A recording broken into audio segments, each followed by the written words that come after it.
dears. Hello. What's going on? What's going on? Oh my goodness, what's going on? I just thought of my husband, Stephen. I see him in my mind's eye. I see him in the other room. But is that the other room or is it this room? I see him. I see him in another room. So often the ego just spontaneously will just hit that image and attempt to define who and what that image means. Because it's not Stephen that I'm dealing with. It's in my imagination, what I'm imagining about Stephen.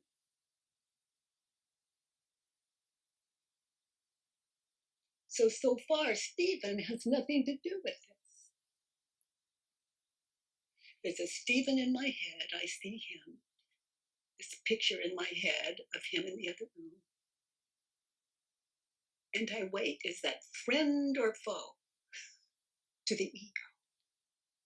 Friend or foe? And I wait. So far, so good. So far, so good.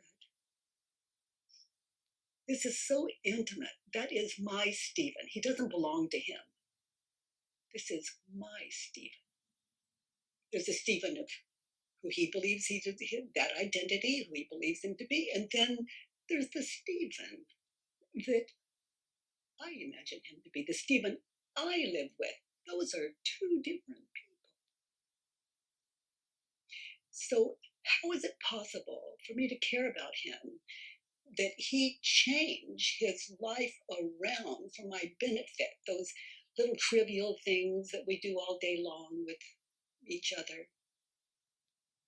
That offended me. He said that offended me. He said that pleased me. I think sitting here with you,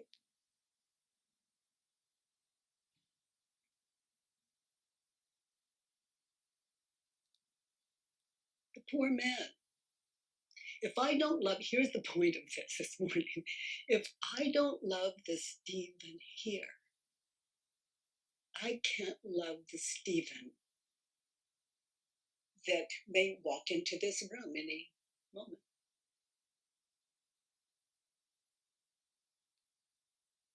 The people we live with, the people in the world, are who we believe them to be. And I can't quarrel with that person in my head. That's imagination. That is false identification. You know, every morning we're together, Pacific time. Every morning we're together is, oh, I just care so deeply that you are awake to the cause of all suffering. It's within you. Oh, that's Stephen. I can see in my mind's eye. He said this, he said that. He is costing me my peace. If he would just change, I would be happy right here, right now.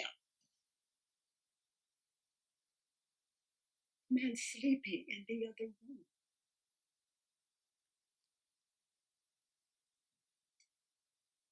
So one more time, he walks through the door and I go, he says, "Good morning, honey." And I go, "Yeah, sure. Easy for you to say."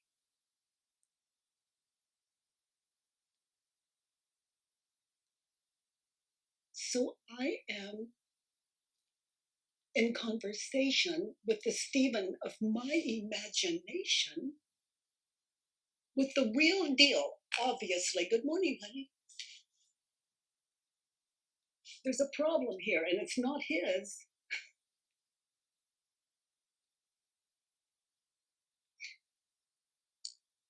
Love the one you're with. And this is the one you're with. This is the one you're with. Until you love the one you're with, you can't love the one that walks through the door.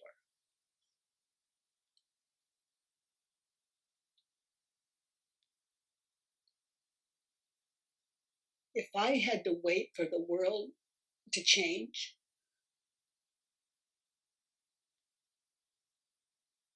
I would not have a lot of peace.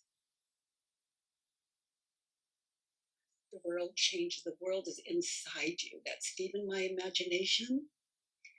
That is what I mean by the Stephen of my imagination.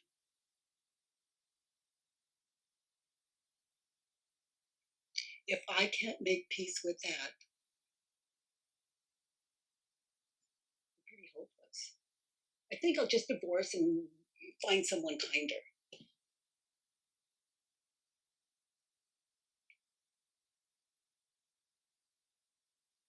I've got a long history of this kind of thinking, the damage that it does, the hurt, the life of a believer, self-imposed.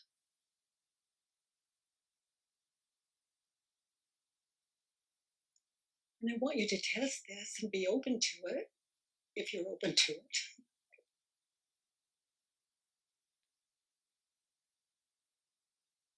Because I could live with someone very cruel, which is the extreme opposite of Stephen.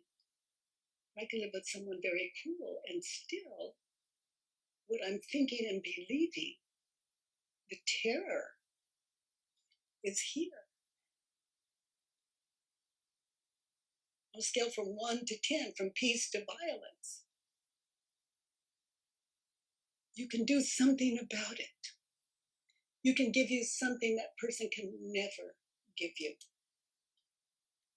For example, you live with someone violent, they leave, they're not there anymore. Oh, yes, they are, right here. We call that trauma. No one can break that spell but you. And I'm not saying it didn't happen.